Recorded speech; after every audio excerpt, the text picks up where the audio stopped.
Hello, Voices of Wrestling listener. Dave Ryan here. Have you ever wondered to yourself how many hidden gems are hidden away inside the last years of World Championship Wrestling? Have you ever asked yourself how many tenuous gags can be made about the name Mike Enos? And have you ever thought about what it sounds like for two Irishmen to interpret a very chaotic company through its B show? The answers to all this and more are just a click away. Check out Days of Thunder every second Thursday on the Voices of Wrestling podcast network.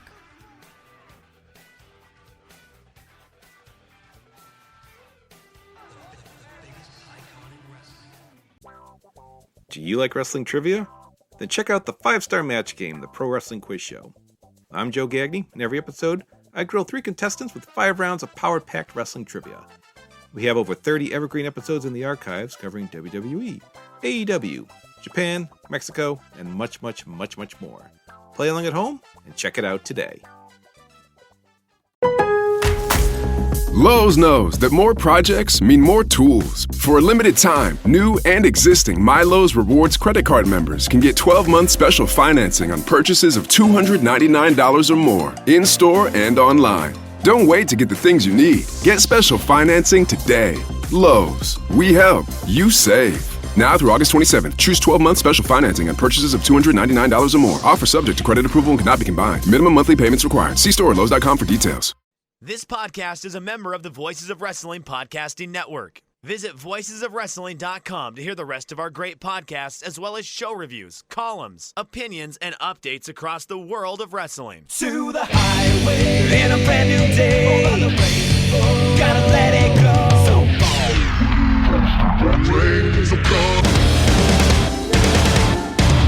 fast to finger down. Dance tonight together. You everybody singing.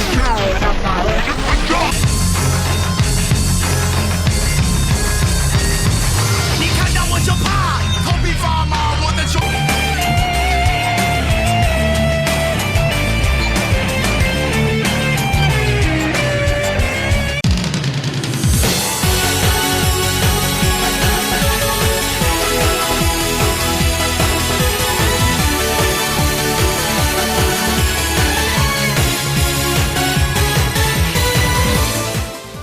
Welcome back to Open the Voice Gate for August 19th, 2025. We are members of the Voices of Wrestling Podcast Network. You can find us on the Voices of Wrestling Podcast Network feed or on our own dedicated Open the Voice Gate feed, wherever you get your podcasts. You can find us on social media at Open Voice Gate. And if you'd like to donate to the show, click the link in the show notes. It'll take you to our redcircle.com landing site. Click the red box that says sponsor this podcast, and you can set up a one-time or recurring donation. No obligation whatsoever, but we would like to thank all of our previous donors. I'm one of your hosts. It's your old pal, Mike Spears, joined alongside, as always, your other host, Case Lowe. In case we kind of, in a way, decided to like psychically to not talk about Dangerous Gate with each other. So I feel like we should just kind of unpack this mess, don't you? Oh, why? Was there big news coming out of the show or something? I mean, we are only, and just because of this kind of show, we're not going to probably go like spoiler free or anything like this. We're getting here for the sickos. We're just going to go right at it. Madoka Kikuta is the 42nd Open the Dreamgate champion. And what I feel like is going to be one of our most like debated matches in a long time, as Madoka Kikuta put down Shun Skywalker in a very authoritative fashion, and Shun just got walked out by Hamare, did not come back to the microphone or anything like that, and Madoka Kikuta grabbed the microphone and in his post-match victory speech threw down the name of Z-Brat. So we will be having a much-needed rebrand for the heel unit coming forward. But Case, this was one of those matches that we kind of talked ourselves into Skywalker by the end of last week, and instead, the guy who has been destroying him ever since Kobe World put him into the dirt come Ota Ward on Sunday. Yeah, it is funny. I think leaving Kobe World and getting Kikuta versus Skywalker announced for Dangerous Gate so soon after both of our initial instincts were, oh, Kikuta's going to win. They're going to repeat the story that they told with Shima, Shingo, and Yamato, with Shingo defeating Shima, ending his 18-month-long Dreamgate reign at Kobe World 2013. And then in his first defense in August, which that one was at Cork and Hall, not at Dangerous Gate, Yamato then defeated Shingo Takagi. Everything was set up in almost a mirror image of that exact story with Yamato and Skywalker and Kikuta in those respective roles. And then the closer we got to Dangerous Gate, the more you and I talked ourselves into the idea of Skywalker winning. Now, my point last week was, I see what they're doing. I would not be angry if they put the belt on Madoka Kikuta. I actually think it makes sense, but I'm at a position now where I feel like as we continue to analyze Dragon Gate, and specifically their stagnation at the box office, which was once again present at Dangerous Gate, hardly up from last year. And while it did beat out a number of shows that have taken place in that same building this year, and we can break this down a little bit more later, but it did beat out some of the shows that have taken place in this building this year, notably that one terrible G1 house. It's a far cry from what they were doing in 2019, which is how I have been assessing Dragon Gate attendance as of late.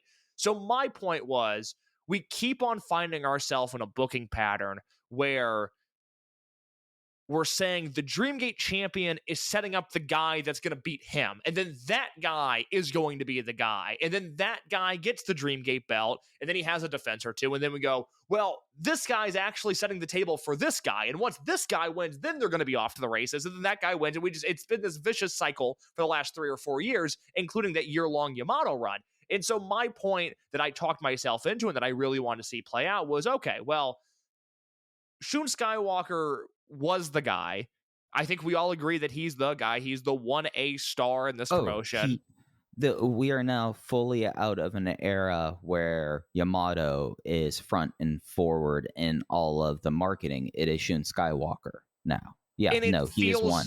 It feels natural. It feels earned. It's not really anything absolutely. that we didn't have to have a big discussion after Kobe World about whether this is Shun Skywalker's company now or not. It was a given. We knew that was the result going forward. And my point last week was, okay, so we all agreed that whoever beats Yamato is supposed to be the guy that brings people back to the venues. Even though when Yamato got the belt, the idea was that a veteran presence might bring people back to the venue. Again, we're in this vicious cycle of analyzing the Dreamgate champion and the corresponding attendance. That's what we've been used basically as like a signpost. Just like, it's not just the last 5 years that when we're talking about it. I mean, you always in this company, you tag the Dreamgate champion, sometimes fortunately or unfortunately, with the business struggles. Like, that's like the one thing about Dragon Gate that you would think would not be the situation when you're talking about a Lucha company like this. You think it'd be like, oh, the Triangle Gate situation. No, it's always been based around who is the champion and where is the business going there. So it's been just how it's been evaluated for the last 26 years doing it this way.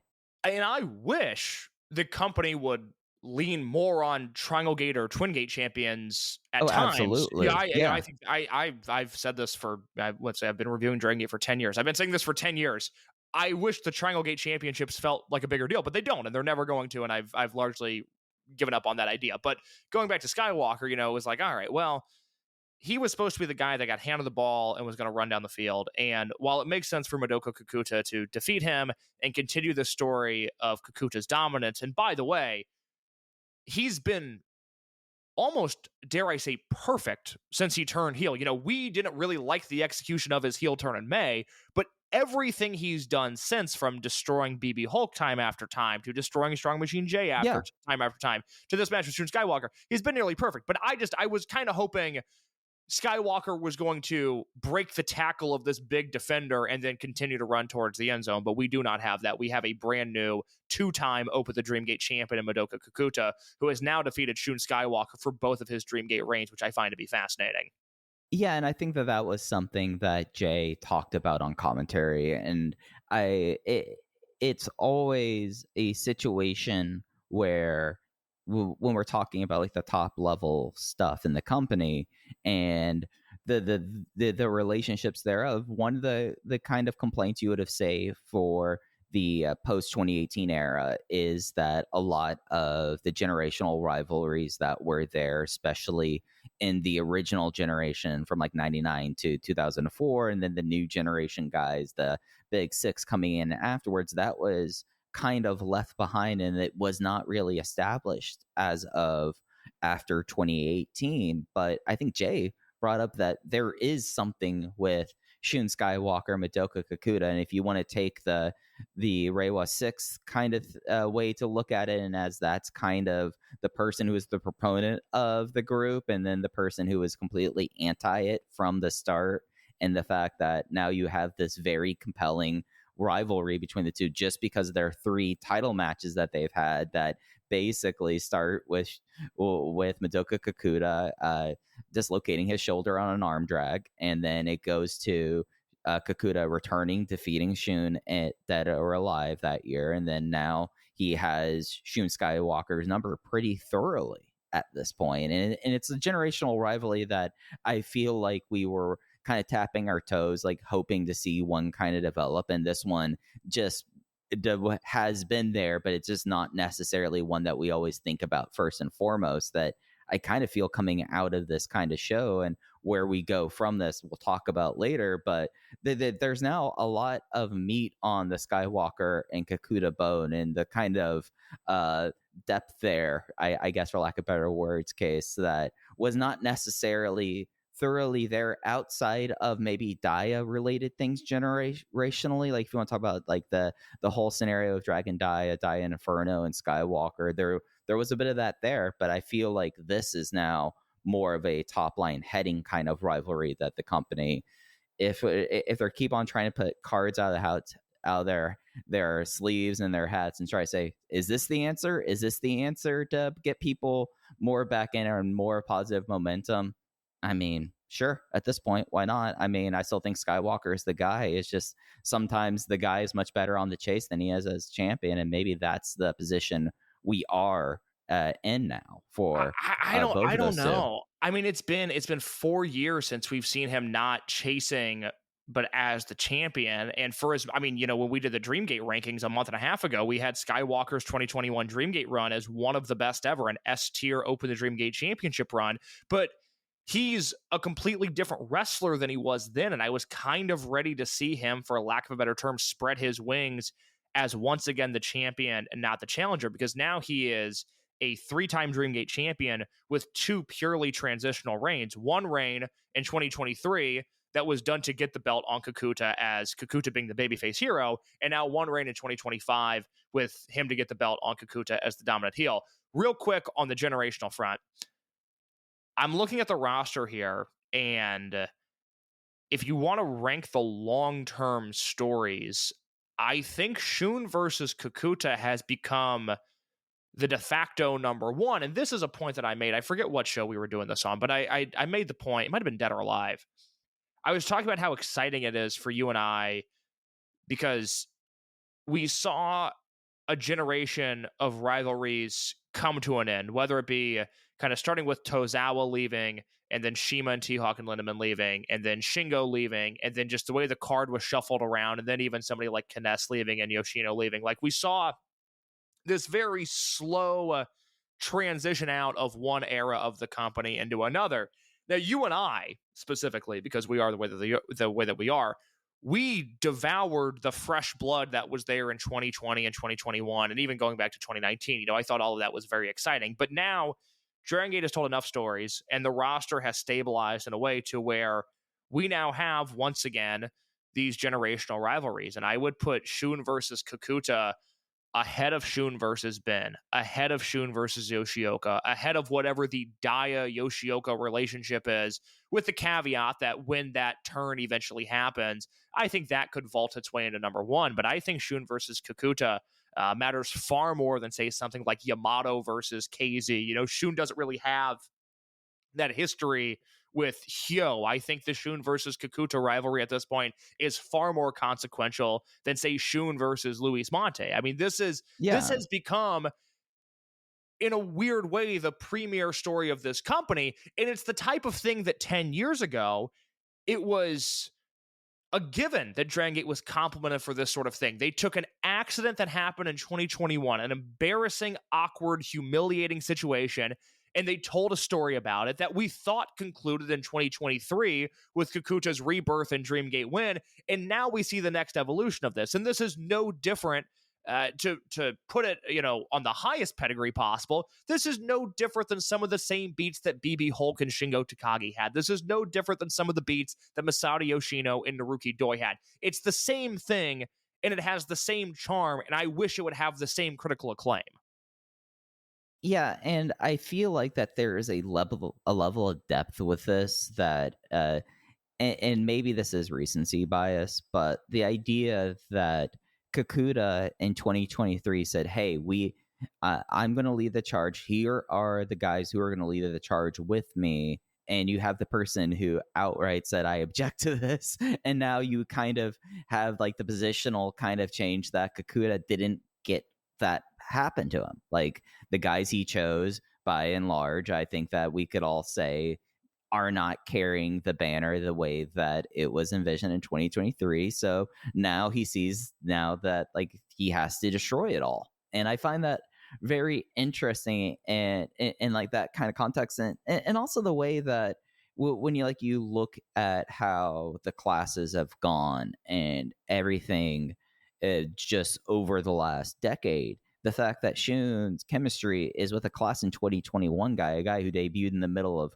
COVID, not necessarily Yoshioka, who I feel like if you told us in 2023 what would be the Highline feud, it would be that one, and not really in the same place with Ben, and really Shun and Hyo is just not visited. Like that is clearly kind of below Shun in that sort of way. But yeah, it's kind of tripped into being this overwhelming rivalry that it kind of puts the company in an interesting kind of position. It does feel like it, and not like in pure synchronicity. I mean, 10 years ago at this time case, we were dealing with a unnamed heel army coming out of Dangerous Gate, and we ended up with the same same kind of situation coming out of here. And I think that is the exciting thing, is whether it was going to be Shun as champion or Kikuta as champion, it does feel really fresh. Now, part of that is just that Yamato held the title for a year, and I thought Yamato had a bunch of fresh matchups, but also we're now dealing with Kikuta, who his first Dreamgate run, again, the build to it was perfect. Everything after that, I won't repeat myself. I thought that reign was a complete and utter booking disaster. But now you've got Kikuta, who I think has been largely booked to perfection since turning heel. And whether you want to throw him, throw him against anybody in Vibe, Strong Machine J, KZ, Flamito, those are all viable challengers. You want to throw them against anybody in D-Courage. Kikuta versus Yoshioka, Kikuta versus Daya, Kikuta versus Tanaka. Those are huge matchups. Kikuta versus Yamato, Kikuta versus Susumu, Kikuta versus Doi if they ever wanted something to do with Doi. I would skip the Mochizuki Dojo kids for now, although, fucking Ryofuda might be challenging for the Dreamgate belt here soon. Who knows? And then, Love and Peace have to lose every match they're in. So they'll be more than happy to feed them to Madoka Kikuta. But all of those matches... Hey, Ben K won a year supply of vinegar. So we can't say that they lose everything. Win a match as a team. I don't understand. I don't get it at all. But, all of these matches feel fresh because just going from memory, the first Kikuta run was the Skywalker match, which now we just saw those dynamics flipped. And then it was Yoshioka, Minoura, Shimizu, and then that poorly booked three-way match. So everything is going to feel fresh. They're not going to go back to Minoura, which is awesome. They're not going to go back to Shimizu, which is sad. Everything else, my big complaint when they did Kikuta versus Yoshioka was that I was expecting at the time Yoshioka to lean heel, and then instead they just did this cold, dead, awkward babyface versus babyface matchup. If you go back to Yoshioka now, there's a built-in heel-face dynamic, which through the last 150 years has done wonders for pro wrestling. So I would assume it would do wonders for those two guys this time around. But everything here is going to be fresh. Everything is going to be interesting. And by the way, that's the matchup. We still have this sole entity that is Madoka Kikuta. And while I would have liked to have seen the Shun Skywalker run continue, Kikuta, to reiterate my point, has been perfect since May. He has been absolutely stellar in the position that he's been put in. I'm shocked And I will continue to say this until it turns around. It's the same analysis Rich and Joe have on the flagship for AEW. It's my same analysis for my same analysis for Dragongate right now. I am shocked that they are not doing bigger numbers at the box office than they are. Yeah, did you see the WrestleNomics file that got released yesterday? I did not. So WrestleNomics released their 2025 attendance to date, and Dragongate is the number 2 attendance company in Japan by raw numbers, but it's also because Dragongate has done 15 more shows than everyone else. So this is on WrestleNomics? It might have just been for their Patreon. I apologize to Mr. Thurston. I do not subscribe. Let me see if it's on their Twitter real quick because I'm curious about this. I would not have guessed them to be number 2. I see it right here. Okay, hold on. Because normally this... Yeah, I have it pulled up right now. It's on the Patreon $5 tier. God damn it, Brandon Thurston. Let me read it. Okay, please. Brandon, I've paid for it. Brandon will be okay. So hey, I'm not counting Brandon Thurston's money, but if you want to, by all means, my friend. But so Dragon Gate's had 66 events on the year. Number 2 in the country is New Japan with 53, then Stardom at 50, and then you have a big drop off to Big Japan. Basically, Big Japan runs an insane amount for a third of the attendance that Dragon Gate gets, basically. But what it boils down to is that Dragon Gate has run so many extra shows, their median attendance is only 342 when you also consider the fact of some of the places that they're running, and if you do a population comparison analysis to how many people they drew, that's the percentage of the town ends up being there, and that reflects in that they have an attendance of data given of 32,733 through August 18th, whereas New Japan's at 73,052. Stardom's at 32,067, but Stardom has a much higher average and median attendance, but that's kind of the situation that we've been dealing with for the last few years, I feel like, between Dragon Gate and Stardom. I don't know when it happened because I really pushed back on... Like 2023, probably, I would say. Or at the beginning of Tom Road, I would say. Yeah, sure. Yeah.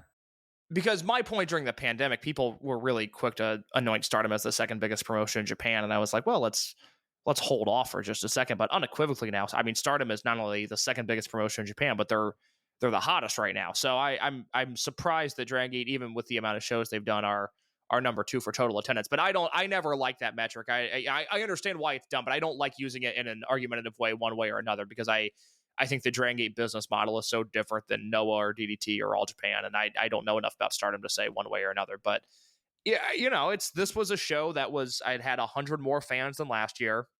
Mm-hmm. I think had big sponsor money, worth saying. Had big sponsor money, which is nice. And last year was in Yokohama, but it was not a giant increase. And in 2019, I believe they did 3,400, and this year they did what, 1,900? Yeah, they did just around 1920, I think is the exact number. 1930 is the number this year. It's not great. There's no way, even when you look at the other attendances in that building this year, and there are Stardom shows that they've beat out, but there's also Stardom shows that have crushed that number, and there's New Japan shows that have crushed that number, even if Dragon Gate did beat that 1G1 show. It's not a good number. No, and if you want to kind of pull back and do like general Tokyo venues, Stardom has much bigger numbers in other Tokyo venues than Dragon Gate has in Ota Ward, and that's worth stating for the record. So like in this building, that's the case, but it's not the case elsewhere in Tokyo.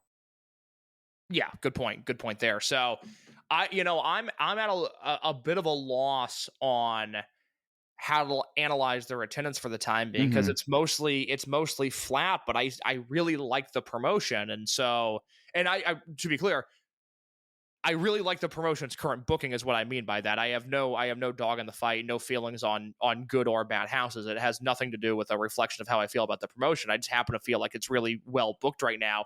And I'm a little surprised that a match that felt huge. I mean, I think you would agree with that. Kikuta versus Skywalker felt huge and like an anybody could win title match.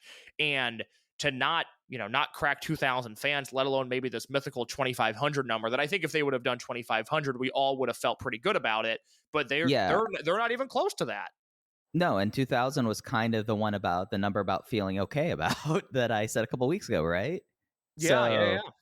So I think that there's just it's a situation that I know that I don't have the answers for. You don't have the answers for. When we've talked to Jay about it, it just seems like that there's no clear, real answer for it. It's just kind of keep on trucking and put on the shows, because if we put on the shows, keep on doing this, then who knows, new fans will come along here. Like, I guess that's it. But it does seem like that's a little bit head in the sand in a lot of ways. But that seems to be the strategy, I guess. Again, it would be hard for me. I would not want to be in that room right now, no, helping with creative decisions, because I like what they're doing. I think they're doing a lot of things well. I think this is a really deep roster right now. That was my biggest takeaway from Dangerous Gate was Vibes. Strong Machine J's cooled off a little bit since Kobe World, but Vibes has Strong Machine J and Flamita, who really feel like they matter right now. KZ, not so much. The heel unit, Kikuta, Ishin, and then this long-standing Twin Gate team, which, again, I think everybody went hot and cold on their reign, mainly because they didn't defend the titles for 6 months. But, I think we would all agree a pretty strong heel unit. D-Courage is back. D-Courage feels as hot as they felt in a year and a half, probably. You're just coming off this great Yamato run where Paradox really mattered at times. And then you have, again, I say this not to repeat myself, not to sound annoying, but whatever the fuck they're doing with Love and Peace, which I don't understand. I mean, that's the coldest unit, and that feels like the unit with the most upward potential. So I don't understand that at all, but it's a roster that has Yamato, Dragon Kid, Susumu Doi, and these strong veteran roles. It has D-Courage, who feel really hot. It has great young guys, great guys in the prime. Like, it's a good roster, and I think it's a well-booked promotion. I'm just surprised it's not happening at the box office. So let's talk about this main event itself. Madoka Kikuta becoming the 42nd Open the Dreamgate champion.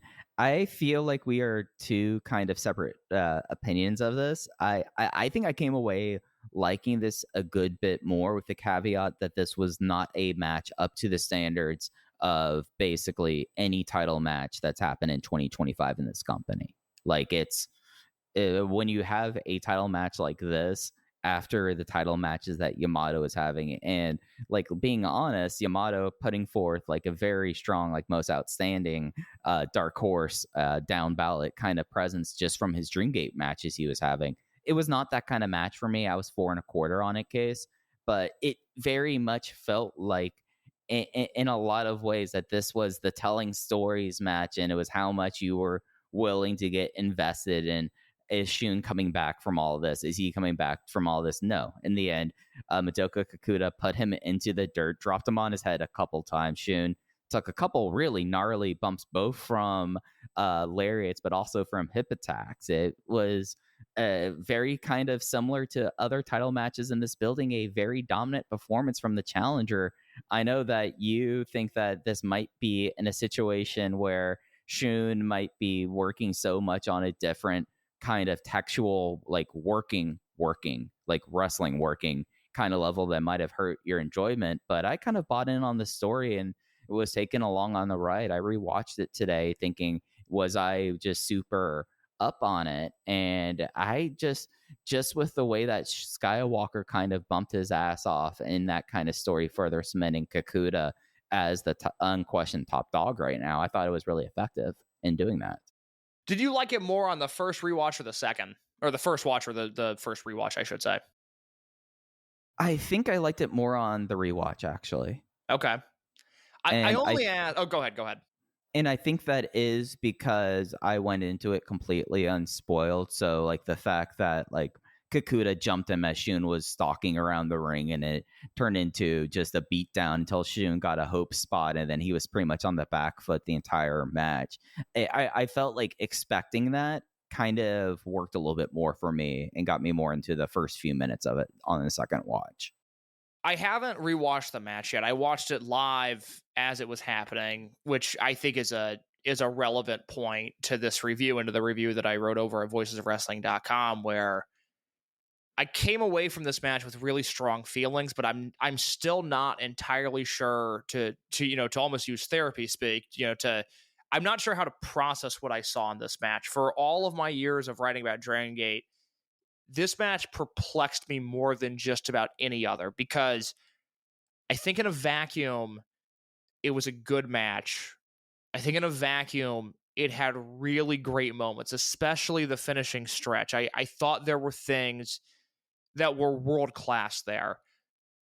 But watching this match, and I wrote about this in my review, so I'm going to repeat myself. I apologize if you've read the review. If not, I recommend going and reading it, because I really like a few of the match reviews that I did for this show. But from the middle of June, when Skywalker had the knee injury in Kobe, that we've now all been told was a work through now, there just seems to be this through line of Shun Skywalker blurring reality in a way that I fear has jumped the shark finally, where I mean, it's not just with his in-ring stuff. The booking himself into a loser leaves town match when he was the only one that was going for it, and it was never ever made official by the company. Yes, exactly. There's just been a few red flags, which is concerning in the long term, because since 2018, this guy's been one of the safest bets in wrestling. I've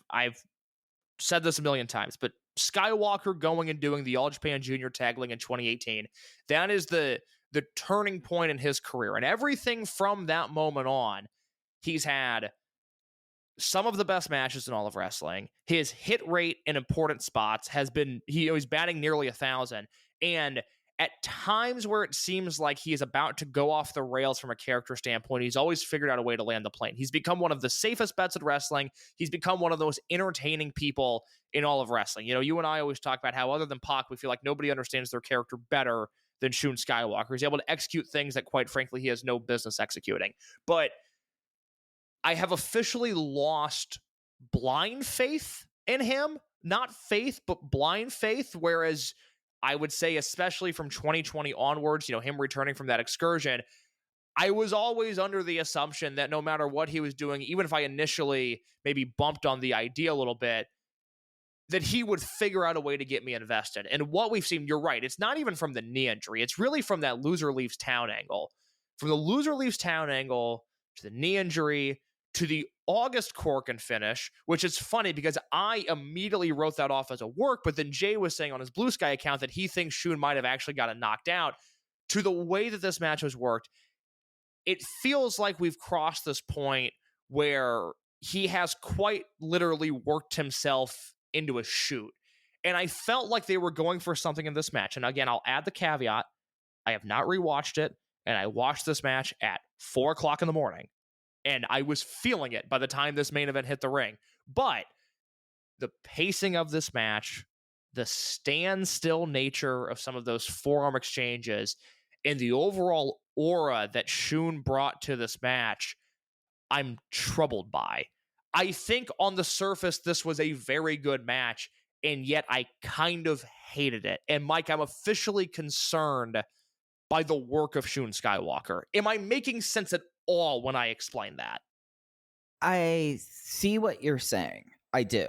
Your feelings are valid, and this, I guess, we're doing full on Shun therapy here, because I think there is something about, at least in wrestling, that we have seen, and we've seen it in other forms of media too, to be clear, but like the Brian Pillmanization sense, that, and like the idea of it being like you're working everyone so much that eventually it just the work becomes a shoot, like that whole kind of situation, and how that kind of develops. I guess, like, I'm not as, at least initially, hesitant. I will say I do think that there were certain aspects about how everything is kind of being presented that makes me think maybe he does have some like knee thing that is just like it locks up, or like he needs to get his knee scoped, or like that kind of situation. But like it's done somewhat in like such a way of that I'm trying to think how I want to phrase this. This is a company that has had enough what I would call concerning injury situations over the last 5 years that there is an air of playing into that I do not like. That if this has all just been work, but you've had Alpha Wolf, Dragon Kid, and others have like really scary to possibly life transforming injuries happening in this company, that, and not to go safety police, I feel like case out of a lot of people, I might be one of the least safety police about wrestling things around. I genuinely think that a lot of it is just scolding, but it does say, like, if you are doing these worked injuries into a context that has been dealing with those sorts of things over the last, like, not even 5 years, last 2 years, to be quite frank, and it does kind of have a little bit of unease about it. And do I think that he's now kind of worked himself and or has done the thing in wrestling where people get told that their crazy ideas are so great that they just then go with every idea? Is that possibly a potential of happening with someone like Shun Skywalker? I think incredibly so. I mean, this is a guy who gets up on YouTube channels and just goes in and lights up a karaoke booth and just goes on wild rants. So there is a level of like how much of this is working into a shoot, and how much of that are you comfortable with it within the promotion. I think I might be a little bit more comfortable, other than the injury aspect, than you are. Okay, let me ask you this though. Let me ask you this though. What is the point of any of this? If there's no payoff to it, then who fucking cares? Because there was no payoff to the loser leaves town thing. This is what I yeah. I think that's maybe the term that I've been looking for. Is now I don't know what I should care about, what I shouldn't care about, why any of this matters. That is what I'm hung up on. Is I feel like we've exited Dragongate canon and entered Shun Skywalker canon, and I'm not interested. Yeah. This is now becoming lore, and I don't want lore. I don't care. I want pinfalls, submissions, knockouts, and I want championships to change hands in a normal setting. I don't know what this is, and maybe part of that is just the lens that specifically that you and I and other people that are covering this company, maybe this is an us issue where we're trying to analyze this thing and trying to put it into a box and we don't know what box to put it in. I don't know. But I do feel like that self-indulgent is the term that I couldn't think of when I was writing my review because I'm a terrible writer. But that is kind of what we've landed on here, is I'm just not sure what any of this means. And I'm not sure what I should and shouldn't care about at this point. Yeah, because we've seen Dragon Kid and Dragonbane have awful injuries or awful bumps, and then you see Shun Skywalker look like his knee buckles doing a BT bomb or getting absolutely obliterated with a hip attack, and you're kind of playing on that is something that I think that's kind of the one thing that kind of gets me iffy about it. But it is a amount of self-indulgence that I feel like that if we want to take and talk about Shun Skywalker, frankly, he has positioned himself into the way in the promotion that he's been allowed to kind of play in this self-indulgence, and it has worked in some efforts. Like, I mean, SSW Quest, I think SSW Quest 4 case, unquestioned success, and that was as self-indulgent as one gets.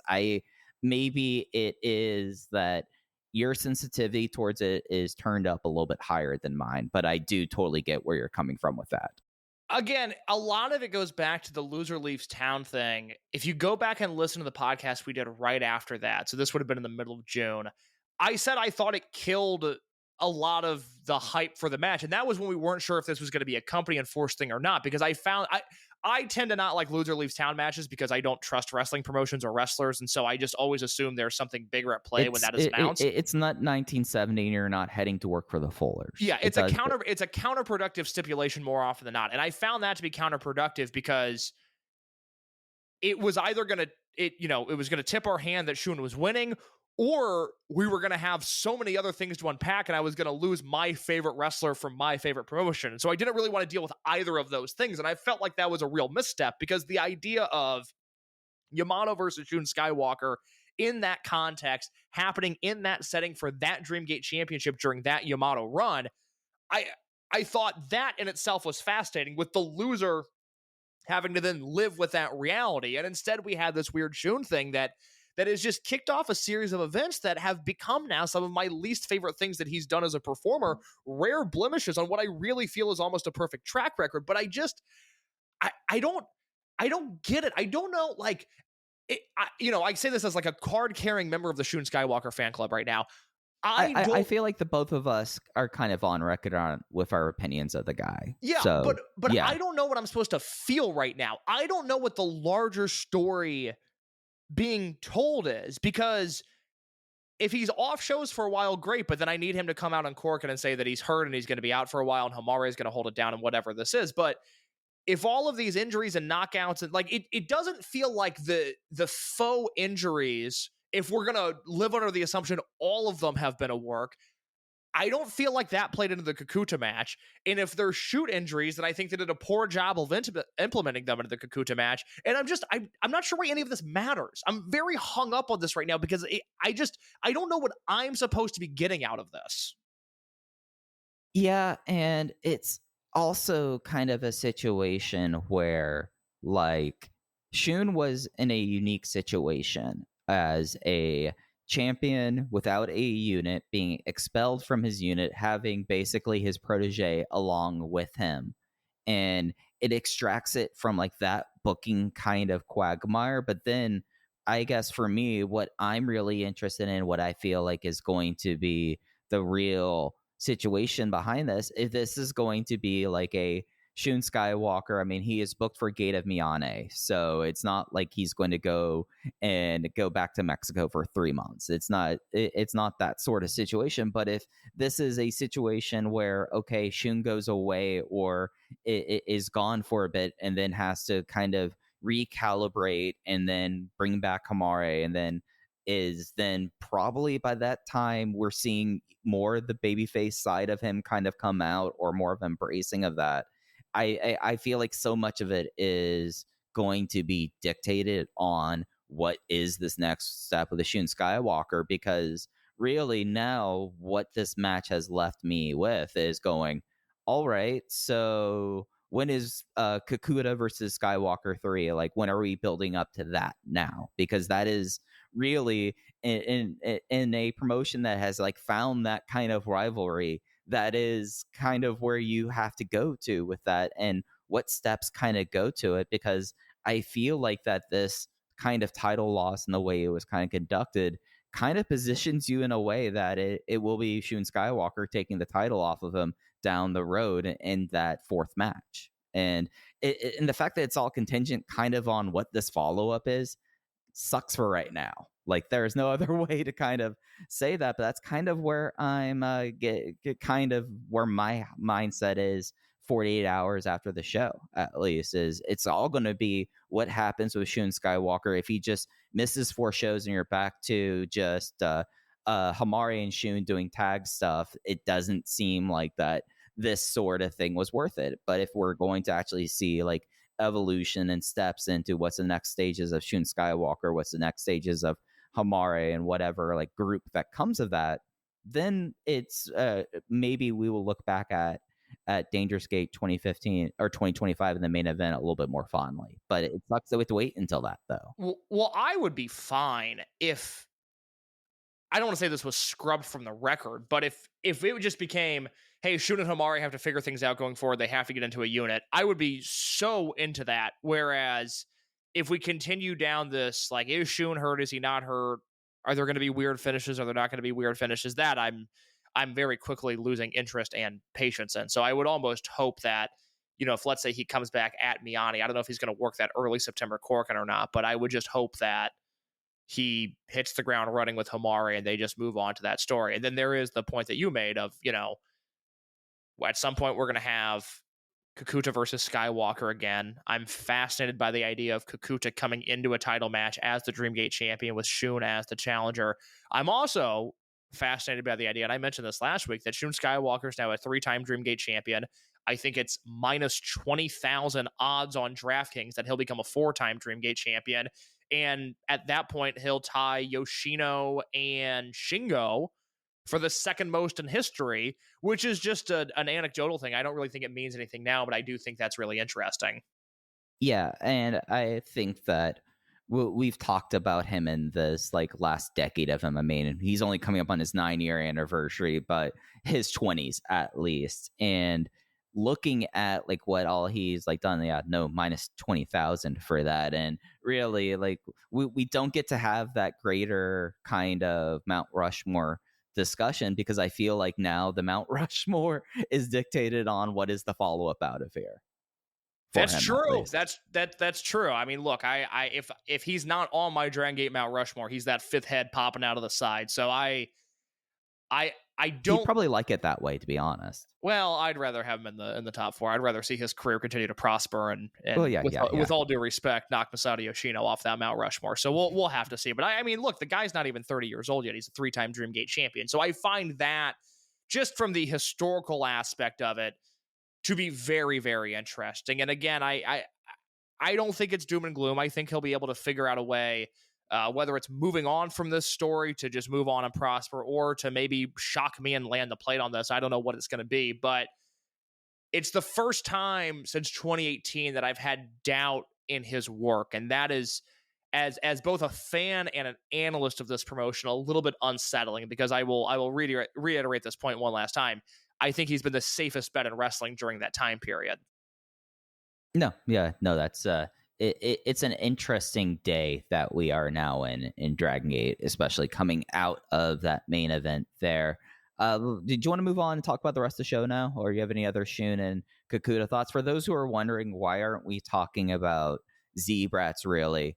Let's let Z-Brats play out. Let's let Heel Army play out. I feel like both Case and I have talked where the one note we had is let's save Z-Brats for another time, because it does deserve a lot of discussion about where its placement kind of is. But we're going to leave that for a couple of weeks from now. Whenever we see what the Heel Army ends up being, we'll judge it from there. But anything else on the main event before we move on to the tag team match? Well, let's just note for the sake of posterity, I think I'm using that word right, but after the main event, Kikuta won the match. And then everybody that's aligned with Z-Brats that obviously wasn't Shun or Hamare, they took off their Z-Brats gear and said that they were no longer Z-Brats going forward. So my guess is we'll get an opening show promo on Fukuoka announcing new colors, new name, new heel unit. And then from there, you can always expect a shakeup. Again, I'm more than ready for an Ishin face turn. I think that would be super, super exciting if that happened.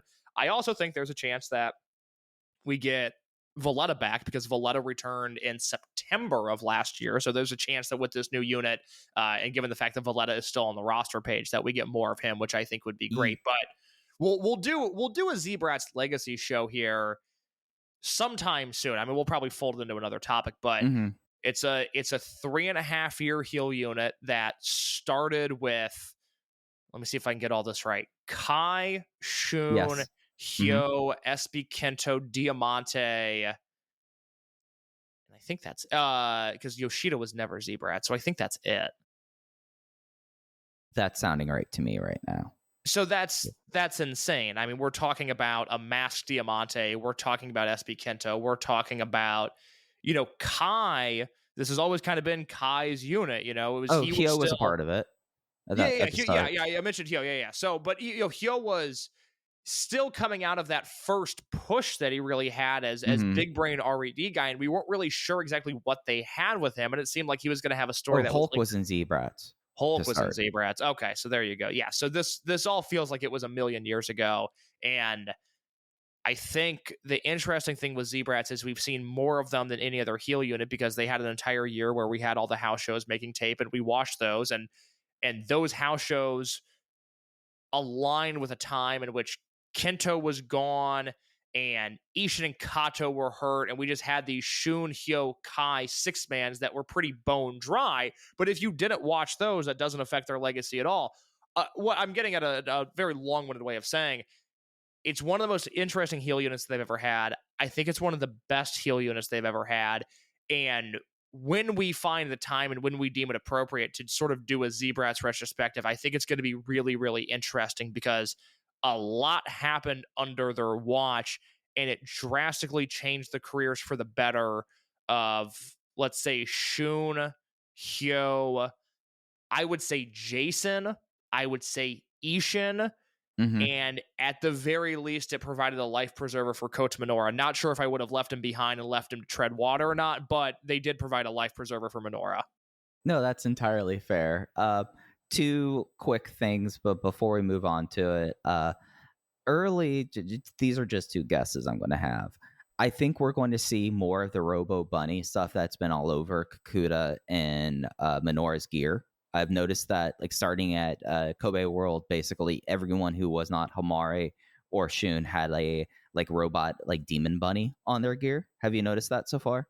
I have not, but I do like the idea of a demon bunny heal unit, so I'm very intrigued by this.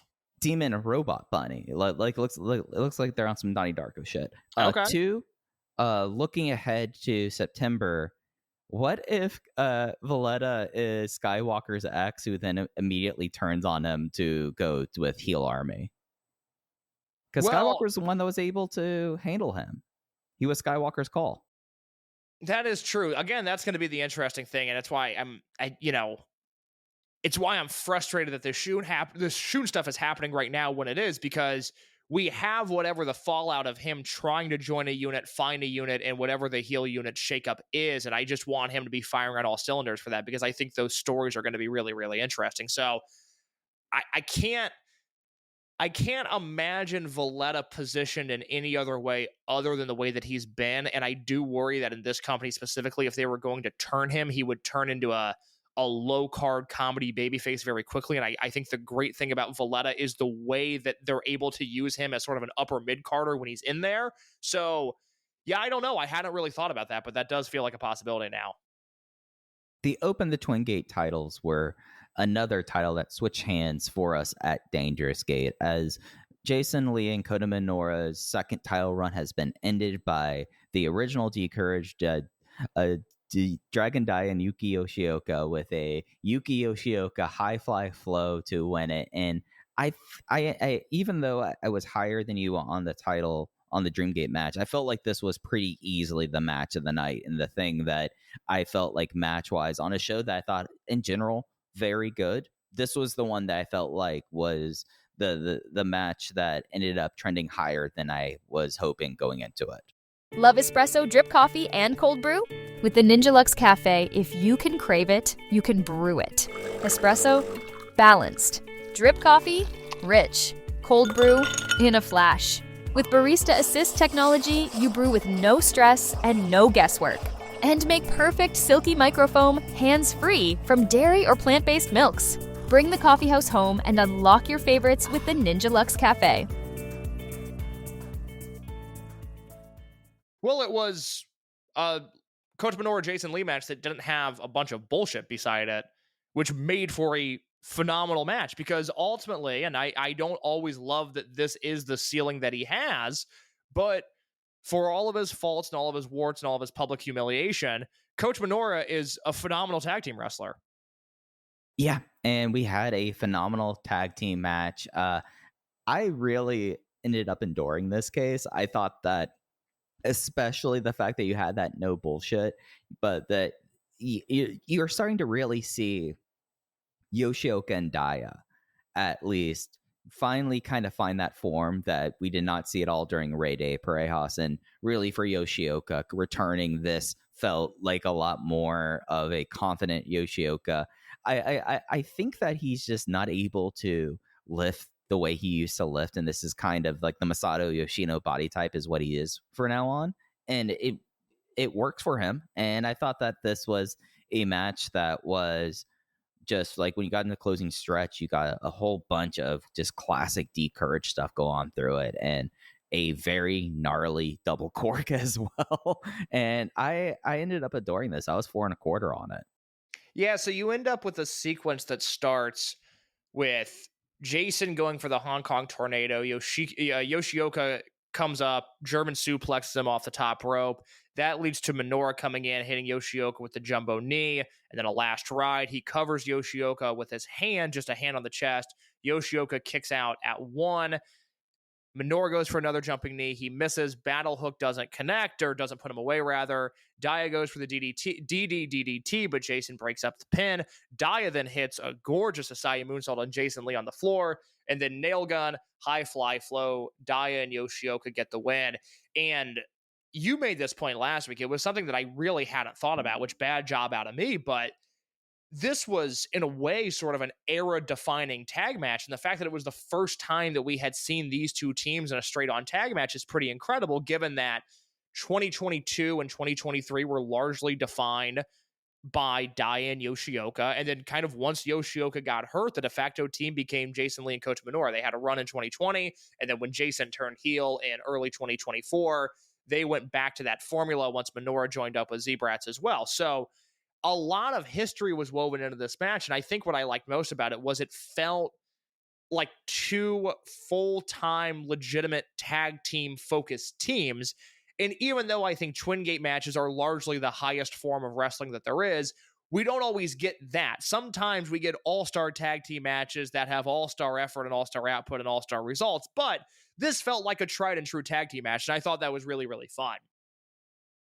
Yeah, and it really kind of, in a way, you had all of D-Courage with belts coming out of the show, at least with all the kind of other positions with the face units. It does feel like that D-Courage is at a relative peak right now, so at least you have that going on in the face side whenever Kikuta's attention is turned towards it, at least. But yeah, the fact that you had like these two teams that, yeah, you have Ace, Susumu, Wakanda, and Not Hug in the middle of it, but these were the guys for the last 5 years that were the cornerstones of this division and really brought us out of the Hulk, Kai, Yamato, Twin Gate malaise. It just felt like that now this was the time to kind of have this sort of match. The fact that Z-Brats, other than in the main event, played it mostly clean throughout the show. It was maybe for me because I'm a sick person and I watched all the G1 climax. It was like, oh, this is a heel unit that doesn't. This is how you have a heel unit that cheats and interferes and it doesn't kill your territory. I was really high on Z-Brats going out of the show and having that kind of having a lot better last day given the rest of the Japanese wrestling ecosystem. That's true. They went out with a bang, great match here. And then whatever you thought about the Dreamgate match, maybe a little bit dependent, but all in all, really strong stuff here. And I have no feel going forward for what they're going to do with Daya and Yoshioka as a team. You could tell me that they're going to break the Twin Gate record for defenses and time spent as champion, or you could tell me that they're going to run into a buzzsaw next month of, Doi and Dragon Kid, or Yanagiuchi and Sahara, or, God forbid, a Love and Peace team, and they could lose the belts in the first defense. I don't know, and maybe you do, I don't know what the long-term story here is going to be with Daya and Yoshioka, because there was so much built up to the chase. I don't know what's going to come during this title run. Yeah, and then you have the Yoshioka become the ace thing also playing into this, that it does kind of, I was so dead set on, just circling Yoshioka, King of Gate 2025, and now, like, coming out of this show, now my attention's completely now going, okay, how is Shun Skywalker going to chase back to the championship? Yoshioka be damned being the ace. And it does kind of feel like that this was the moment that it does feel like that this can't be the moment at the same time, given like all the pomp and all the attention that they have kind of drawn towards Yoshioka and Ace them. It puts in an interesting situation. I actually don't know where you go with this D-Courage title run, because who's to say heel army, you suddenly get Kato and maybe a heel Sahara coming in being like a bruiser team just running through these two guys. It's a complete open dance card for D-Courage right now. I just don't know where it's going to go. The bummer is that the match that I want most is likely not going to happen, because I really want Daya and Yoshioka versus Monte and Flamita, and I'm just not sure they're going to do that. But if I had to ask you here, mid to late August, the betting odds favorite to main event the February 23rd Fukuoka show, which will be the next big building show, has to be Kikuta versus Yoshioka, right? Yeah, but I mean, that's so far away. You might be able to have Skywalker there at that point. I mean, we're talking about 6 months from now. Well, yeah, that's I guess it's impossible to speculate from that, but I would say if they're going to go back to a big building, I think that way, again, if it's August now, you can have a Decourage run that has 3 or 4 title defenses. Maybe they lose it in December, and then you heat up Kikuta versus Yoshioka, that concept for a big Dreamgate match in February in Fukuoka. And, I guess the tough thing is going to be if Yoshioka challenges for the Dreamgate, I would almost have to assume, especially if they wait that long to do it, I would kind of have to assume that he's going to win. Yeah, that's kind of where I boil down to. Like with what you have done before, it would feel weird that you build Yoshioka up all the way, like have Tanahashi and Ryo Saito beg him to become the ace, and then he has that title match and loses. It feels like you just really wasted a lot of booking on him to do that. My mind will change on this probably a million times over the next few months. But if I had to designate a purpose of this Madoka Kikuta Dreamgate run, it would be a reverse order of what they did with Yoshioka, Skywalker, and Kikuta in 2023. But now it's going to go Skywalker, Kikuta, Yoshioka. That feels like the move here. And also, okay, hold on. We got to. As I'm talking, I forget that Kikuta turned on Yoshioka in the cage. That's 1,000,000% the move. Yoshioka's winning the belt in February in Fukuoka. That's what's going to happen. I'm not going to bring up how long it is until then again, but okay. So I mean, I'm a little confused on the schedule just because it's going to be so different this year. But you're going to have no title matches in September unless they shoehorn one into Origin, which might as well be Kikuta versus Yoshida, and then or Fuda versus Ryoya Tanaka. Yeah, I mean, Dreamgate matches. Yeah. I mean, I think Fuda versus Tanaka's a lock. So, I mean, maybe there's an October Cork in defense, but there's a chance that Kikuta does not defend this belt until 2 days in Osaka. Until 2 days in Osaka. He would be on that Monday, November 3rd show. And then do they have the December schedule? They do not have the December schedule. I don't know what they're doing in December, but and we still don't know about Yokohama too. That's true. Yeah, no, they can get to February. I understand what you're saying, but at the same time, February is a long time from now. February is also not that long from now, especially if he's not defending the title until November. Then it's really not a long time from now. No. That's a good point. That's fair. Any other thoughts on the Twin Gate before we talk about what I'm still trying to process in that Triangle Gate match? No, I've just fully talked myself into Kikuta versus Yoshioka in February, so that's my main focus. Let's go ahead and talk about this Triangle Gate match. So the Triangle Gate was a 2 out of 3 fall lucha clásica. Los Golpeadores, Alpha Bane, and Alpha Wolf and Dragon Bane. I always call them Alpha Bane, but no, it's Alpha Wolf and Dragon Bane along with Super Crazy versus the reigning champions Team Mexico, Flamita, Luis Monte, and Bandito. 2 out of 3 falls. It went pretty much as we expected. Team Mexico retains finally with a Super Tigre instant Hurricane Rana by Monte on Super Crazy. And this match, although it had some really spectacular moments, and Los Golpeadores were excellent in this, and I thought that Flamita, when after he got his bell rung and came back into it, was really strong as well. Super Crazy kind of ruined this match for me because whenever he was around, it was outright bad and distractingly bad, I felt like. I'm going to sound mysterious and ominous when I say this. That's not my goal, but it's borderline on-air production meeting. Did you hear the Super Crazy thing that I heard this weekend? No, what is that? Okay, that's I'll save it for later. I know that makes me sound like an asshole, but I was just curious if you had heard this thing or not. I don't want to get into man. It. Okay, yeah. I don't want to get into it publicly, but yeah, Super Crazy ruined this match, and I was having a conversation with somebody about Super Crazy, and it was like, yeah, no, he ruined the match. It was a very strange deal where I thought fall number 1 was very entertaining. And then fall number 2 was based around Super Crazy, and the match fell apart. And then fall number 3 might have been the best Alpha Wolf, Dragonbane, Monte Flamita stuff that we've seen. And 2 weeks ago, I was saying it's diminishing returns. They've got to move on from this. And then I watched the third fall of this match, and I was like, where is Ryo Saito with dual contracts when I need him? Let's get these guys full time. Jesus. Yeah. Or just get some dates and let Abima pay the rest of it. Yeah. Yes, just do something. I was so impressed by their work in this match. They seemed as if they were working with a point to prove, and my God, did they prove that point. Job well done by them.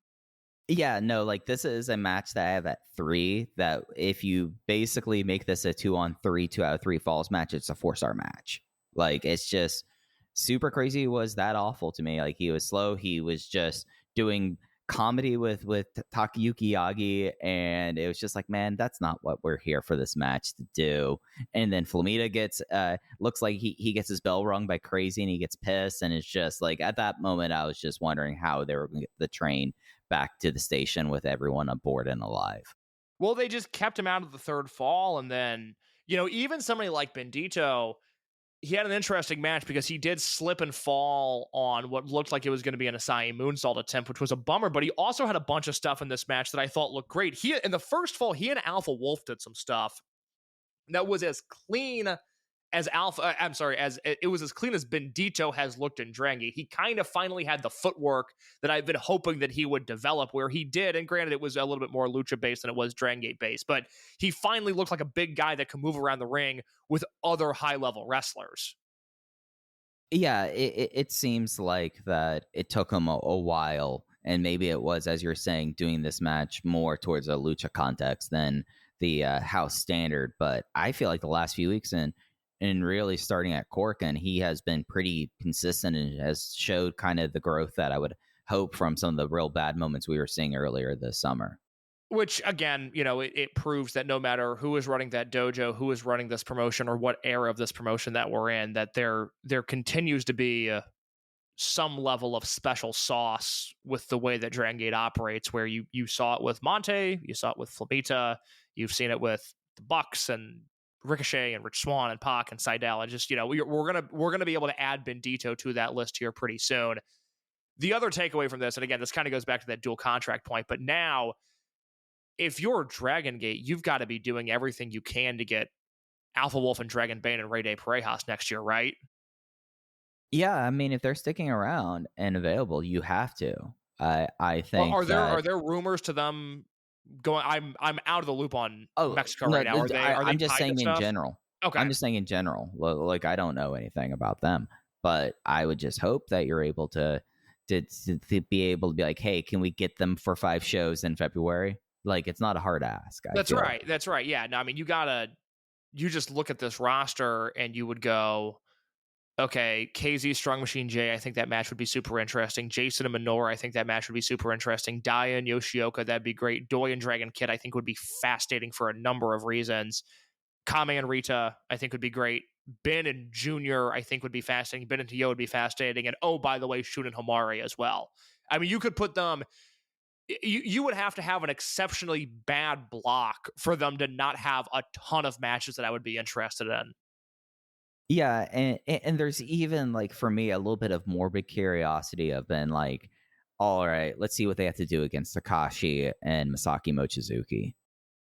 Mochizuki, yes. Takashi, no. Susumu, yes. Takashi, no. But I'm not gonna put Takashi on that list.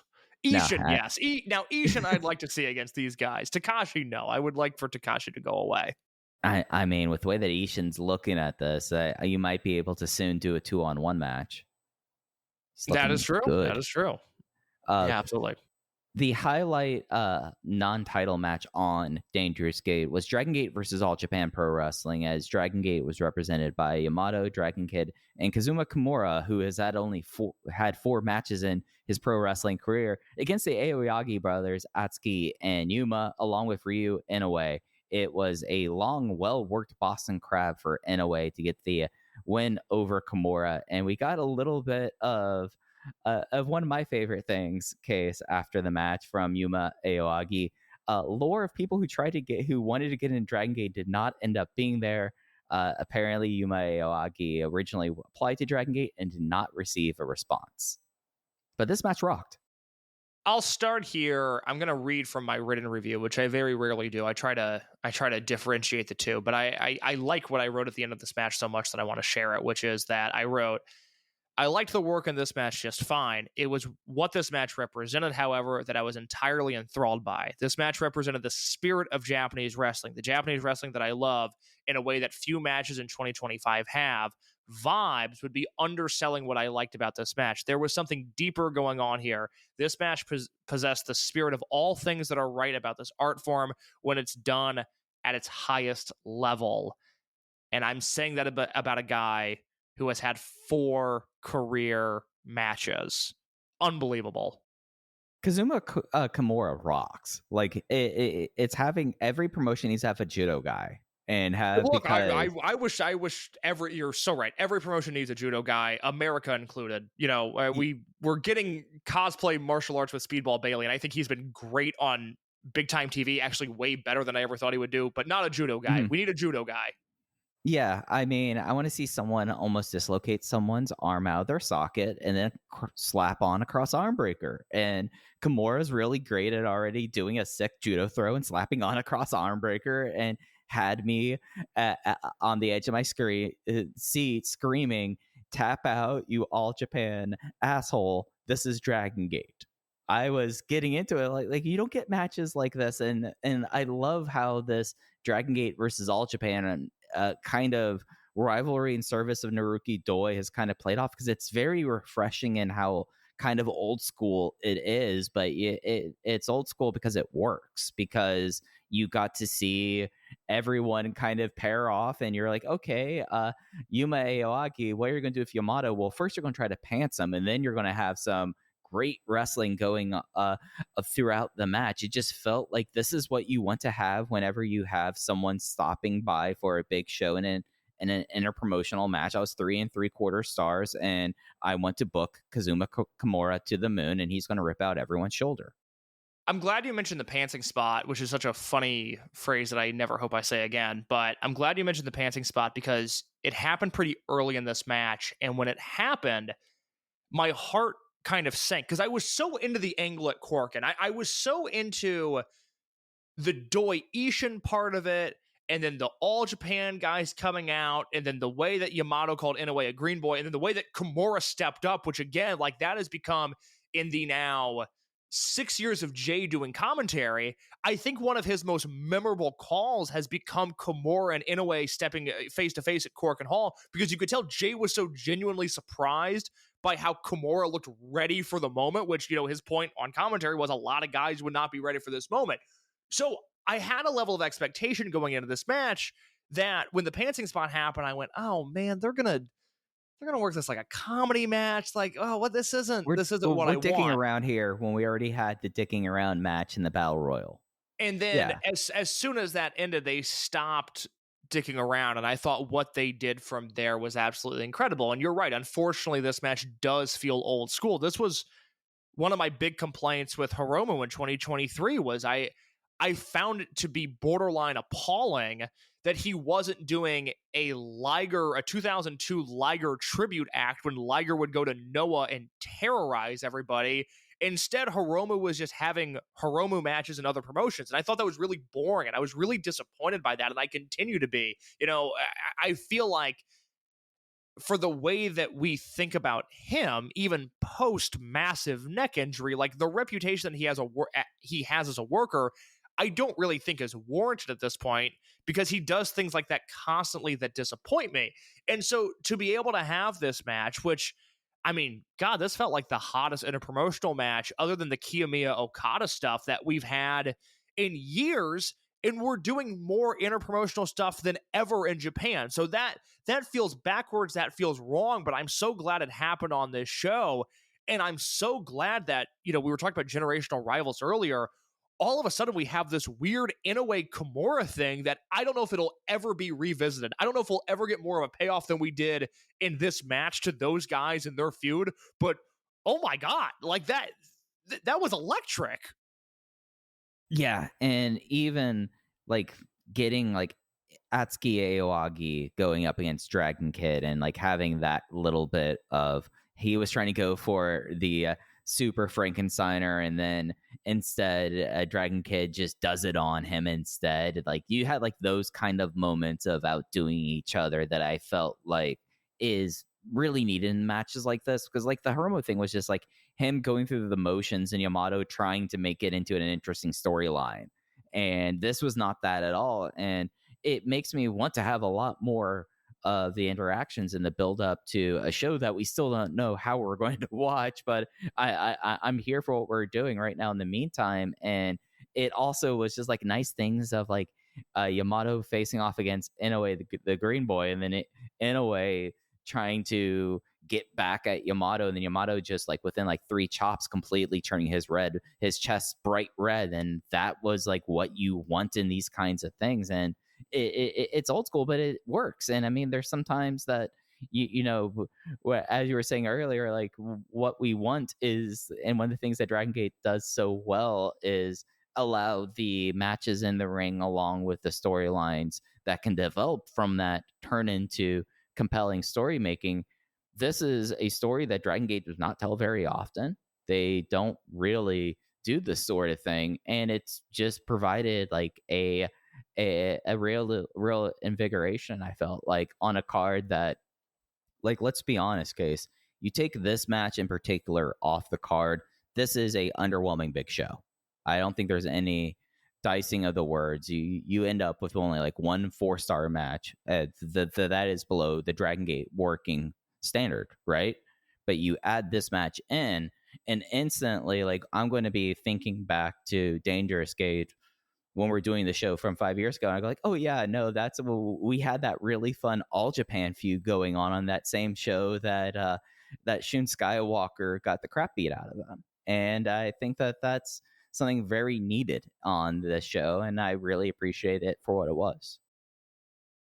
As we continue to build towards this All Japan versus Dragon Gate Doi anniversary show, the goal of any show like that should be to feel like Dragon Gate versus Osaka Pro in 2010, which is a show that we've reviewed on this podcast. If you didn't hear that episode, go to the Open the Voice Gate channel and the Voices of Wrestling Discord, go to the pin post, and I've got a spreadsheet link there with all of the topical episodes that we've done, all the rewind and rewatch episodes that we've done, and you can find the link there if it's easier to find. Obviously, it's just in the podcast feed on the Voice Gate channel as well, but we reviewed the Dragon Gate versus Osaka Pro show from June 2010, which I think has become one of the real hidden gems in the history of Japanese wrestling, because it has one of the hottest crowds that we've ever heard in a real sort of home team, road team sports environment in a pro wrestling context. And I'm hoping that, given what we've seen from these sides so far, that the eventual Doi All Japan Dragon Gate show has a similar vibe. Yeah, I really hope for that as well. The last title match on the show was for the Open the Brave Gate Championship. Ryoya Tanaka, the 55th champion, going up against Masaki Mochizuki, who is 55 years old.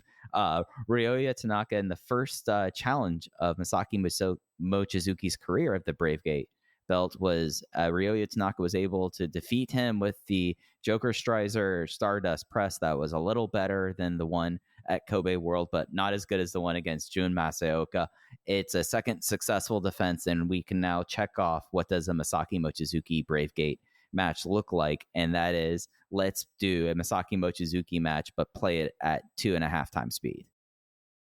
I was underwhelmed by this. I thought their chemistry was a little bit off the entire time, and while there were moments of this match that I liked, I found it to be, for a Mochizuki title match, disappointing. Yeah, I felt like that you had like moments of Tanaka going into his karate background that pushed Mochizuki to like unseal the Twister 2, that were kind of nice things that were to happen.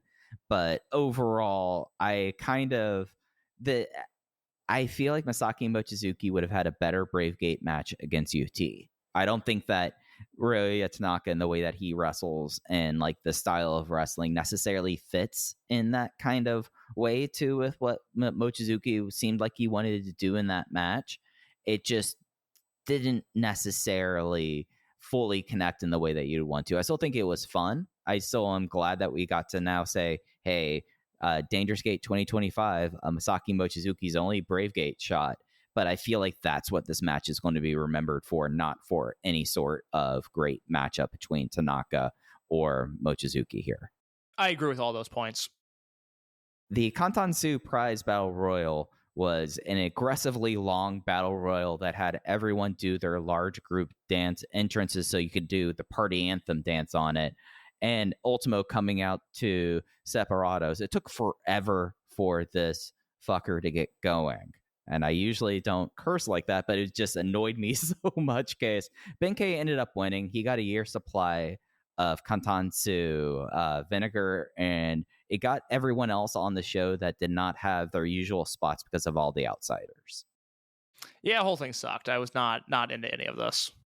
I didn't even get to find out what the flavors of vinegar were. Like, I wanted to know, like, there was like one that looked like a rice vinegar, one that looked like it was like red wine vinegar, one that was maybe a chili vinegar. And I was thinking, like, hey, Kantansu, if you have like a chili vinegar, next time I'm going to like H Mart, I'm going to go hunt that out. But no, I don't know what vinegars they have, Case. I got to be honest, I never thought about that. I was just, I'm glad they gave Dragongate money, and then I was hoping that every part of this would end as soon as it began. Yep, no, that's fair. Also got them a new ring canvas, which felt kind of wild considering they had a brand new ring canvas at Kobe World. But that did look snazzy. Yeah, it seemed like that it was a little slick for people. I kind of noticed throughout the show, people like before matches, like testing their footing on it.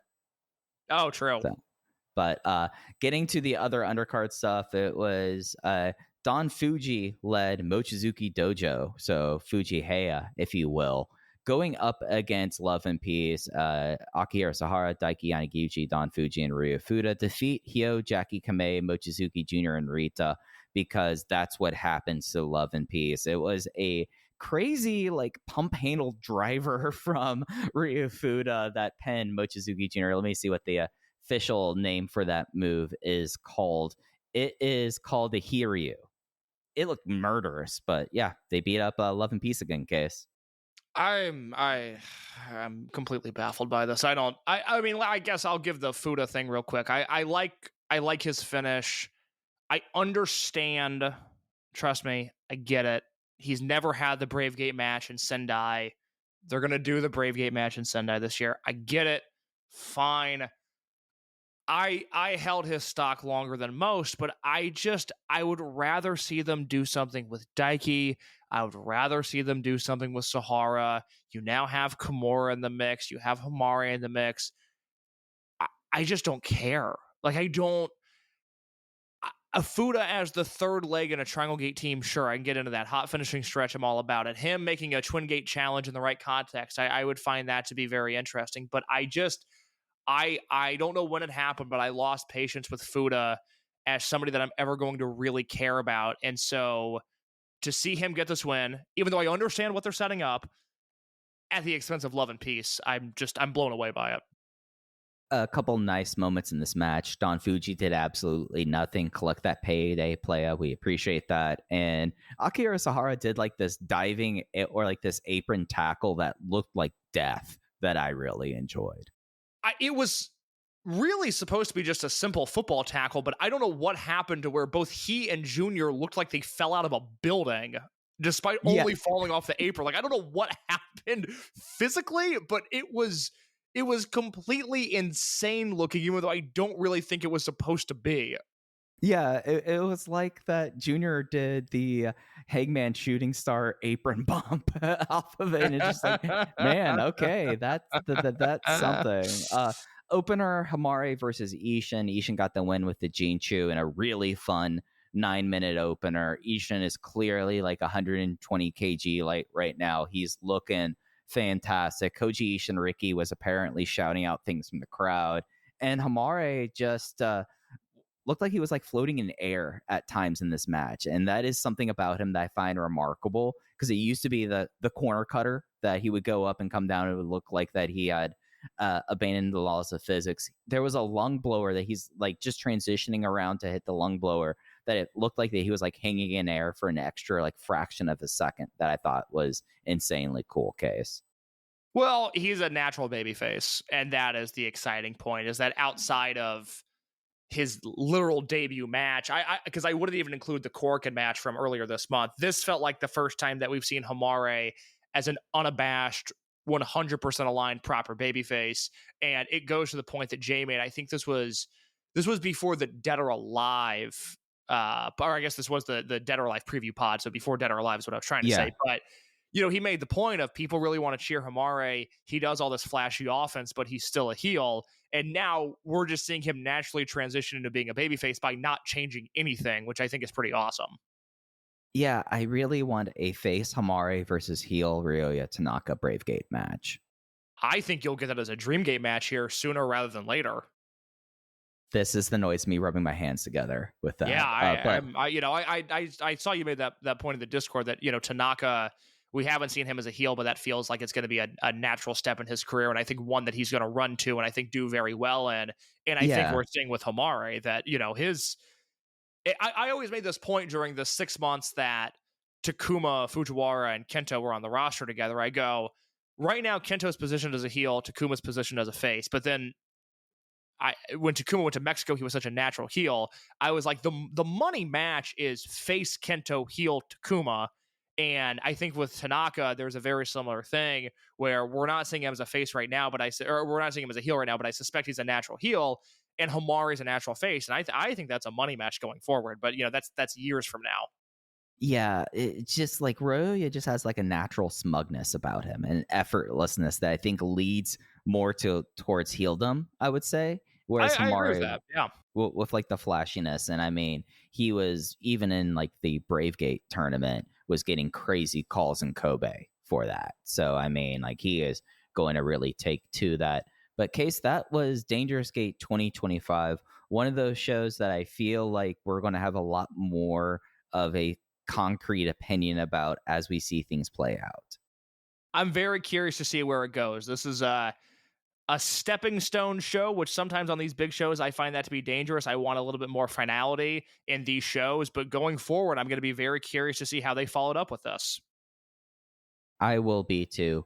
Well, we have cards coming up for the weekend. Shun Skywalker is off shows until the 24th. That includes the network appearance in Fukuoka. Only one of these shows will be making the network. This does include the fact that we have a Genki Horiguchi homecoming show that Genki has requested not to be on the network for. But I'm going to run down the card for the Fukuoka doubleheader that we're having on the 24th. Yep, give me the afternoon show. All right, the afternoon, we have the Chibis, Rita, and Actually, it's not the Chibis. It's not Jackie Kamei. It's Rita and Mochizuki Jr. versus Kai and Yoshiki Kato. Susumu Yokosuka versus Yasushi Kanda in a battle of the second class of Torimon students. Match 3, Ultimo Dragon Yamato, Dragon Kid, BB Hulk versus Don Fuji, Genki Horiguchi, Luis Monte, and Bendito. Bendito and Don Fuji is a buddy cop film I didn't know I always wanted. A rare 4-way match. Flamita versus Jackie Kamei versus Hamare versus Ishin. Semi-main event, Love and Peace, Hio and Benkei versus Strong Machine J and KZ. And your main event is D Courage versus Heel Army, Yoshioka, Dai, and Tanaka versus Kikuta and Minoli. That is your afternoon card. That 4-way match, I know that we would usually be going like, that might be interesting. I think Ishin is just going to beat the crap out of Hamare, and it's going to be an angle situation. I could see that. I would be intrigued by that. I would also be intrigued if Ishin went after Flamita there. The thing that jumps out to me here is how good that main event looks. I'm very, very into that. Yeah, we got to see what Team Robo Bunny ends up doing with that.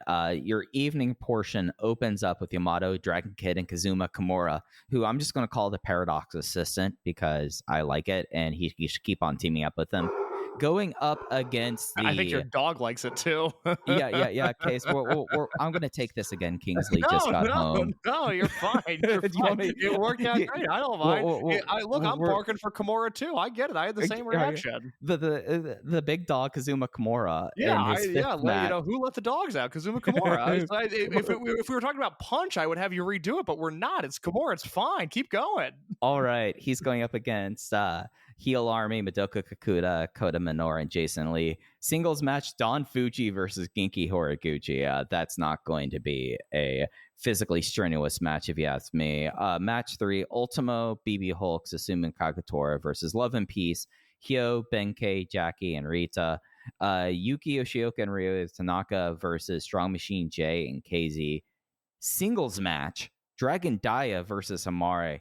And your main event is a Open the Triangle Gate title match. Team Mexico, Flamita, Luis, Monte, and Bandito going up against Heel Army, Kai, Ishin, and Kato. And someone, I want to make sure I get the credit to them.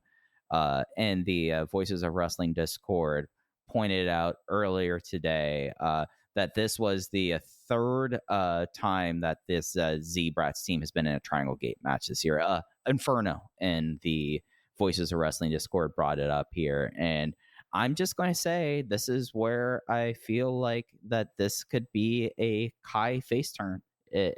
I think that there's a potential of that coming out of this. Or Heel Army now has 2 belts coming out of this weekend. Yeah, I think that's the result here. I think they're finally going to get the belts off of Team Mexico, which is a bummer because I've come to enjoy wondering when they're going to lose these titles, and I've had a perverse enjoyment in all of their title defenses so far. But I think it's worked ripe. out for Bandito. It has, absolutely. It was worked out for Flamita. It's worked out for Monte. It's been a very beneficial run as a trio. You know, I'm really all for it. But I think their title run's going to come to an end here. I think we'll leave the weekend with Kai, Ishin, and Kato as Triangle Gate champions. I think with both of these shows, there are strong main events. There's one intriguing match on each show. It happens to be the 4-way with Hamare on the afternoon show, and then the Dia versus Hamare singles match on the evening show. And these undercards, I think, will be blowing through next week. Yeah, and we'll talk about this also next week, along with probably more of the Miyane card that was announced at Dangerous Gate. But we do have a match announced for the 30th in Nara at the Nara Centennial Hall for Naruki Doi's Dragongate homecoming. It is Naruki Doi, Shun, Skywalker, Hamare versus Heel Army, Madoka Kikuta, Kota Minoura, and Ishin. I love that match so much. I am now making sure that I'm making time on the 30th to watch this one like immediately.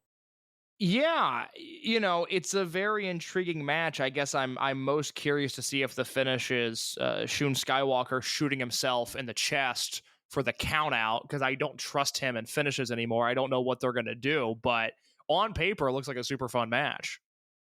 Hey, we need to make sure that Shun Skywalker stays away from Tim Robinson. Yeah, it's like what's the finish? Well, Kikuta took out a gun and shot him, and it was a count out. It's a TKO finish. All right, well, I guess we'll see. We'll see what happens next month. Yeah, I don't know what to do with this.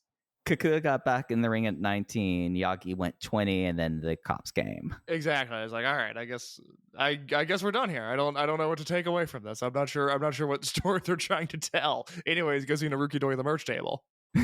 I don't know what story they're trying to tell, and I think that's it for us as well, Case, unless you got anything else before we get out of here. No, I've now pitched an angle in which Shun Skywalker gets shot, so clearly I need to stop talking into a microphone for the rest of the day. I think that's all I've got. We will be back next week talking about those Hakata shows. You can follow us on social media at Open Voice Gate. Case is at _your_case on Twitter. I'm at Fujiheya on Twitter as well. If you want to join the conversation, step inside the Voices of Wrestling Discord. That's where there's the great Dragongate channel where we're already speculating about who's getting kicked out of the Heel Army When and Where and a whole lot more, but also the Open to Voice Gate channel, which Case mentioned earlier. That's where we have our show notes and also pen tweets with all of our historical stuff. And when it's the next time to do it those days, that's where we post our match listings and all of that there. But that's going to do it for soon. us. Give us like 2 weeks on those days, and then we'll get back to it. Case and I both moved in the last month. Case is in the busiest time of his year. I am right now demoing part of a garage. Yes, so. that is true. There might be a few weeks in September that I'm not on this show. But once we get through September, I'll have a little bit more time. But we're going to do it those days here pretty soon. I'm going to make sure that there's at least one those days between now and the end of September. And then after that, again, hopefully a little bit more regular. But I've my June through now has been absurd. So we've had a few less episodes than I was hoping for. Guess what? I don't have in my hands today, but guess what I bought today? before we get out of here. With you, that could be anything. I've known you for a decade, and I truly have no idea how to guess something like that.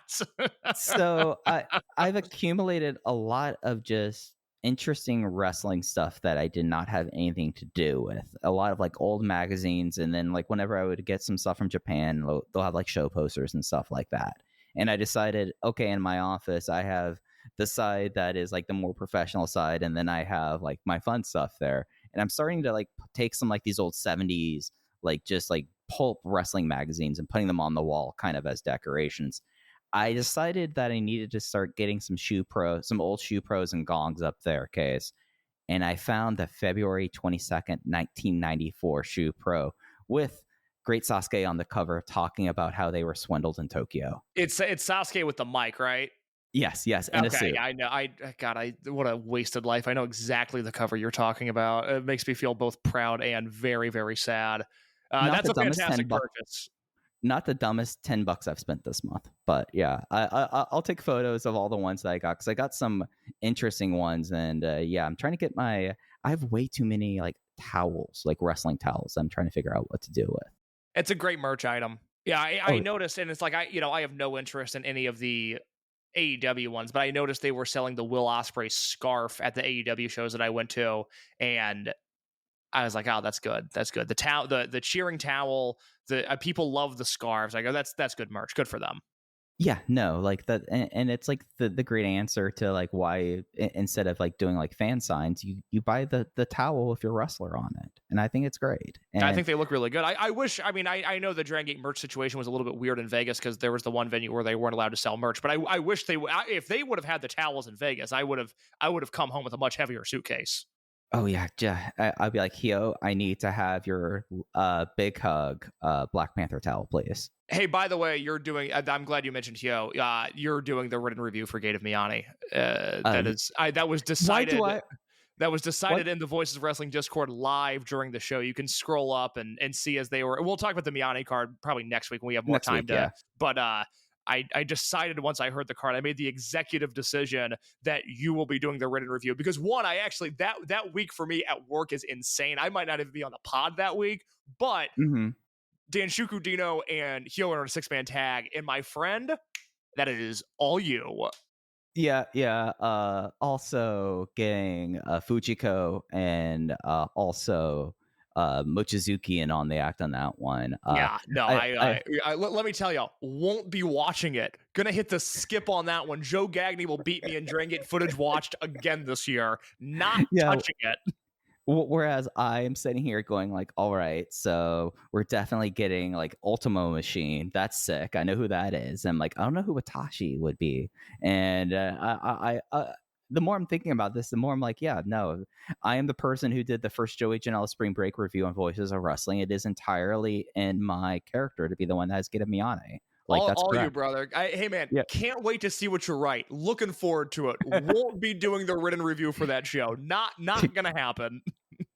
September 14th, Case gets a text message of me that is just a photograph of Pudge's droppings as a thank you for having me review this show. Is it the 14th or the 24th? It's you're right. It's 24th. There's a 24th. Yeah, 24th. Yeah. I can't do it. Booked up. That week's it's not going to happen. A big week for me. And it's a shame. Yeah, if it was the 14th, I could maybe move things around. But that's Gate of Origin, which I got news for you. Gate of Origin probably not getting a written review from either of us this year. But yeah, that is much like last year. I said on the show last year, I go, I'm going to watch Gate of Origin and decide if I care enough to write about it. And I watched Gate of Origin. And if you go back to the archives, no written review. And I have a feeling it'll be the same thing this year. I don't think I had like more than a page and a half of notes on the entire show for VoiceGate, let alone could write a review of last year.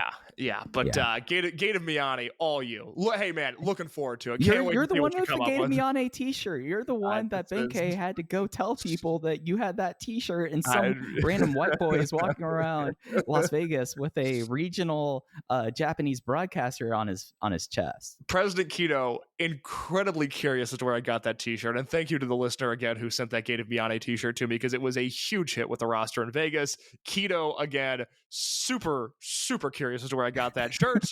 But, Do you think they're expecting you? Case, I think you have to do this written review. I mean, they're probably expecting you in Tokyo because they know that at least one person is in America knows about Seiji Miyane. Well, so I think the beauty of what I've done over the last decade is I've spread the good word. And while I keep on hoping that somebody on a full-time basis will take over these written reviews for me, I know that at least for one show, my good pal Mike Spears has my back.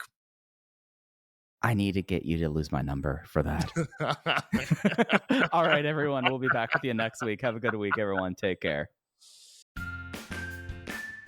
Hi, I'm Andrew Rich.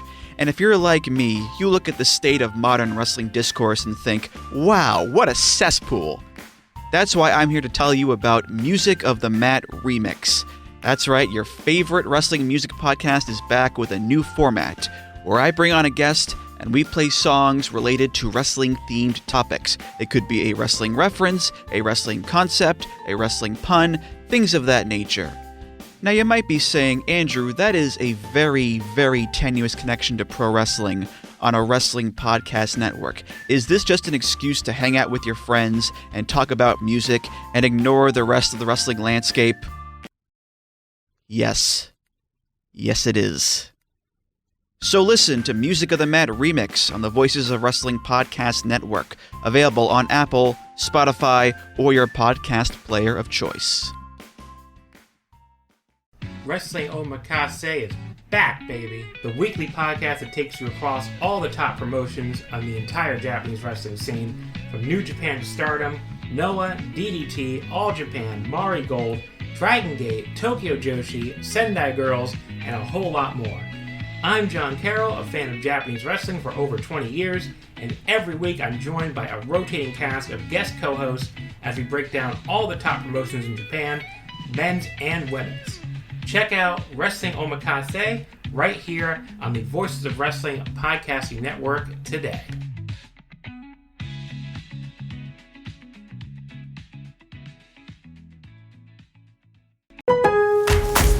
Lowe's knows that more projects mean more tools. For a limited time, new and existing MyLowe's Rewards credit card members can get 12-month special financing on purchases of $299 or more, in-store and online.